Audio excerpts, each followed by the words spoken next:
My portholes are absolutely rotten, but I think I have a solution.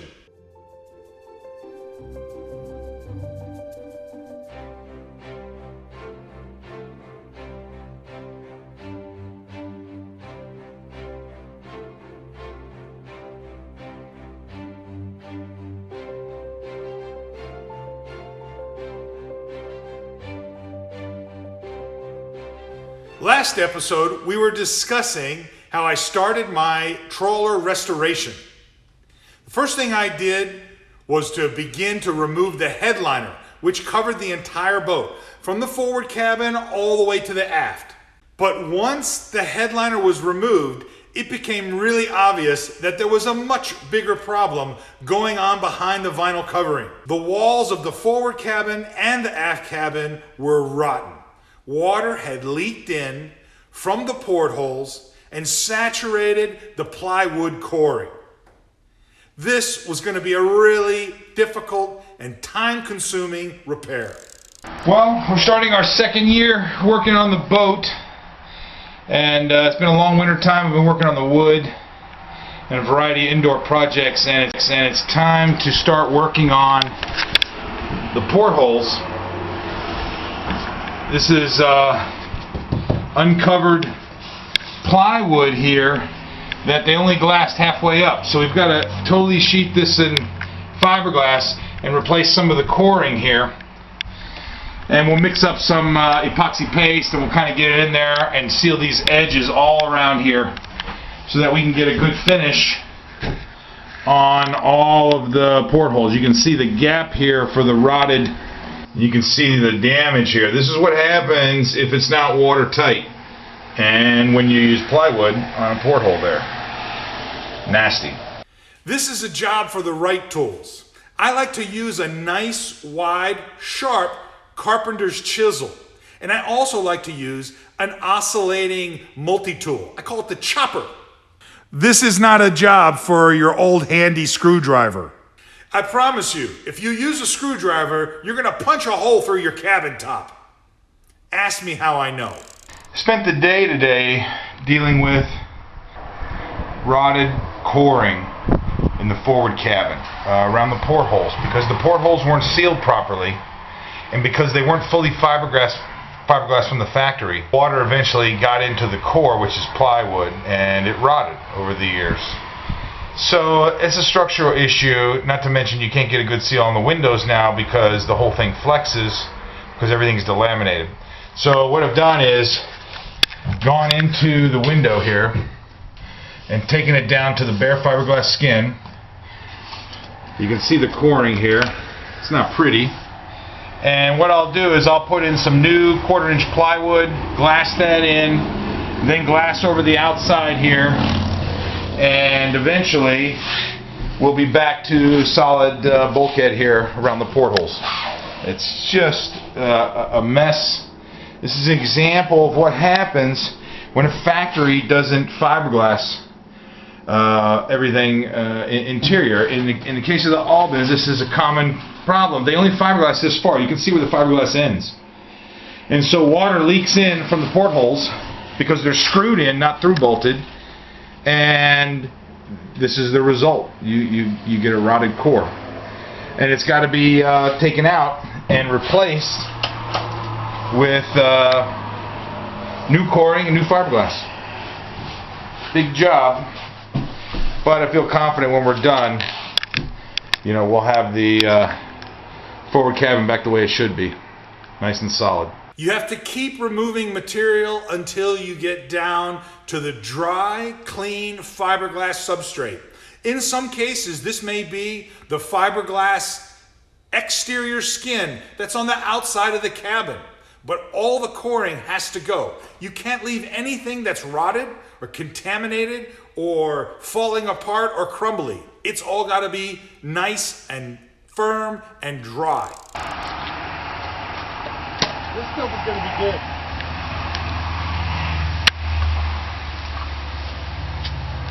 What is that? This is Kusa Board. It's a composite material that's a plywood coring substitute for fiberglass. and we're replacing the cabin top using this material here. It's really great to work with. The only problem is it's made of like a polyurethane foam sandwiched in with pieces of fiberglass mat and then fiberglass roving, and when you cut it, it particleizes very tiny small amount of dust, and you know, if you breathe it, it's very nasty stuff. So that's kind of why I'm all suited up, so I don't have problems with it. Fiberglass itching. This is much worse than normal fiberglass stuff, because when you cut it, it just gets so fine. I don't know if you can see the dust here, but it's very, very fine. So it's almost like less than sand. So we want to make sure we cut it real good, do it outside. The rain will wash everything away. But the parts are cutting up real good, and they're going to fit real well and replace around the portholes where the plywood rotted. And these will fit in there. We'll glue them in place, and then we'll come back and fiberglass the outside of it, the whole inside of the cabin. It doesn't have to be fiberglass. It doesn't need to be sealed in any way.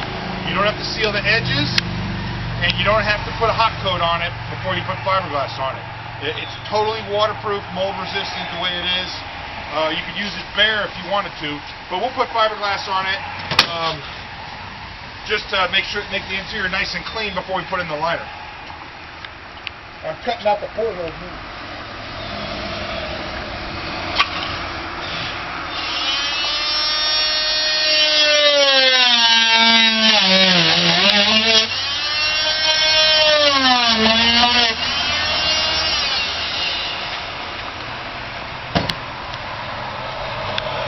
Kusa Board is a really great product.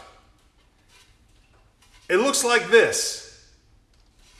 You can see up close that it's some type of a extremely dense polyurethane foam that is intermingled with fiberglass strands. It's rigid. The great thing about Kusa Board is it's 40% lighter than plywood.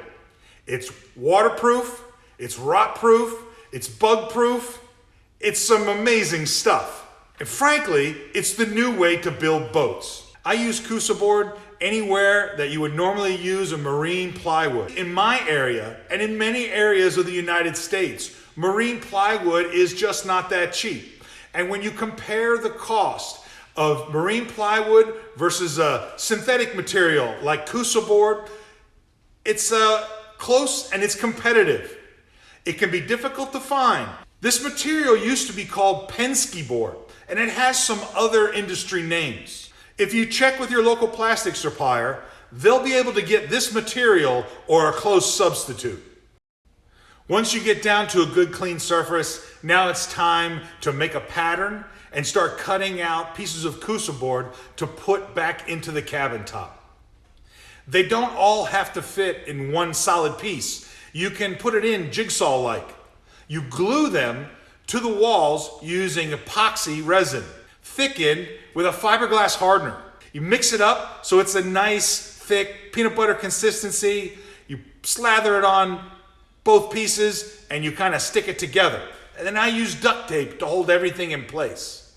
What you're trying to do is build back up and reinforce the core of the cabin tops.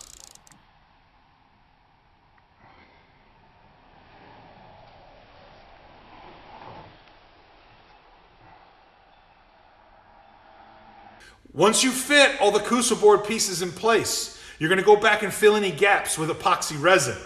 Then you're going to lay a sheet of fiberglass biaxial cloth over the top of the Kusa board. Make sure it's wetted out properly and you have a good anchor at the top and bottom of the window.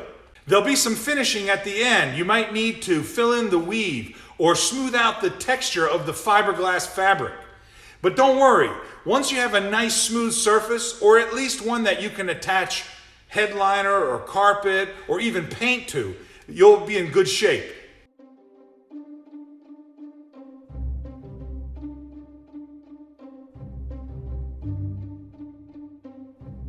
This week, we have a question from Mr. Marshall Mathers from Jackson, Michigan. And Mr. Mathers would like to know, hey, I see you pulled out a bazillion staples from the inside of the boat cabin. What do you do with all those metal staples? Why, that's a great question. We put them in our handy magnetic parts tray. You don't want those metal staples on the ground where they can stick in your feet or get trapped inside the house. Ask me how I know. If you like these videos, please subscribe and click the like button. These videos would not be possible without your support. Thank you.